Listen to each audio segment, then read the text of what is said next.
During his senior year with the Adams Central Patriots, running back Jake Fowler helped his team to an 11-1 finish while rushing for over 1,600 yards and 24 touchdowns. This fall, Fowler has stepped onto a slightly bigger stage, fighting for a starting position with the Hastings College Broncos.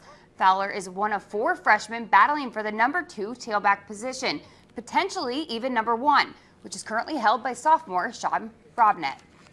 The thing with Jake is he's got great balance, great vision. He's always falling forward. It's never like he gets hit and falls back or goes parallel. He's always falling forward. Jake's a really smart guy. He's very coachable.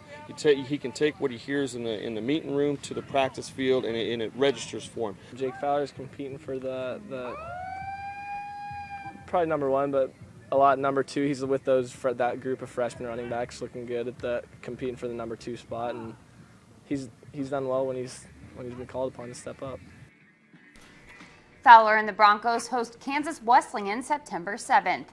Around 100 players reported to fall camp at UNK earlier this week, and so far, things have been going well. The Lopers hope to have some better luck in their second year in the MIAA, coming off of a rough season last year, winning only 3 of their 11 games and losing 3 quarterbacks to season-ending injuries by the 3rd game. It looks as if the Lopers can only go up from here as long as they can avoid the injuries. We got to stay healthy, number 1, and that's out of our control, but we hope to stay healthy, and we're just trying to continue to learn about our offense and defense and become proficient at operating both of them. It's going real well. The team's really starting to come together. Everyone's getting back from summer, and I expect us to be a lot better than last year with the injuries and all the crazy stuff that happened last year. I expect us to be a much improved team from last year. UNK kicks off the season on September 5th against Washburn in Kearney. The Associated Press released the preseason top 25 poll this afternoon with 5 Big Ten teams making the list. SEC powerhouse Alabama grabbed the top spot, followed by Ohio State at number 2.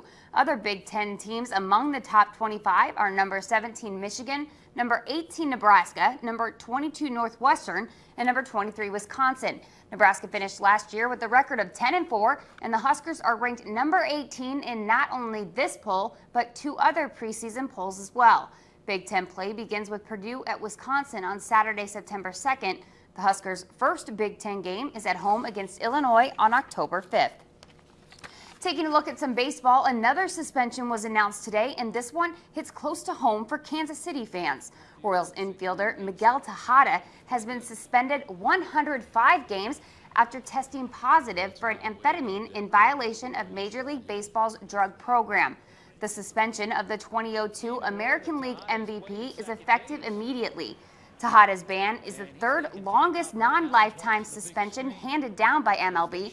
Yahoo Sports reported Tejada's suspension comes after the 39-year-old twice tested positive for Adderall.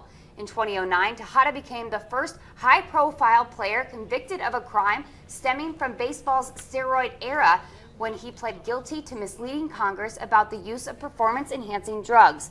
Under a plea agreement with the same prosecutors that pursued a perjury indictment against Roger Clemens, Tejada admitted he withheld information about an ex-teammate's use of steroids and human growth hormone when questioned by a House committee's investigator in August 2005. Tejada, a 5-time All-Star, also previously acknowledged he bought HGH while playing for the Oakland Athletics, but said he threw the drugs away without using them.